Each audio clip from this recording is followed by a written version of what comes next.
Top quality और consistent performance के लिए सिर्फ सिल्वर पंप नाम याद रखना।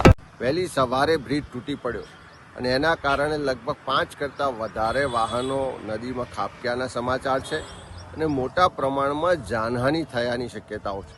વહેલી સવારે જ કલેક્ટરશ્રી સાથે એસપી સાથે ને બંને વડોદરા અને આણંદ જિલ્લાના વહીવટીતંત્ર સાથે વાત પણ કરી, બચાવ કામગીરી તાત્કાલિક શરૂ કરવા માટેની રજૂઆત પણ કરી છે। પણ વારે વારે આવા બનાવો બને છે કેમ પહેલી રજૂઆતો થાય કે આ બ્રિજની મરામત જરૂર છે, બ્રિજનું આયુષ્ય પૂર્ણ થઈ ગયું છે તો નવો બ્રિજ બનાવવાની જરૂર છે।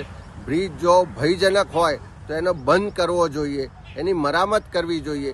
સરકારી તંત્રની ગંભીર બેદરકારીને કારણે આ બનાવ બન્યો છે અને લોકોના જીવ ગયા છે। ત્યારે એવા સંજોગોમાં સરકાર આખા ગુજરાતમાં આવા બનાવો બને ત્યાર પછી જાગે છે, વહેલા કેમ નથી જાગતી? જો વહેલા જાગી હોત તો આ બનાવ ના બન્યો હોત, લોકોના જીવ જવાની જે શક્યતા છે જીવ ના ગયા હોત।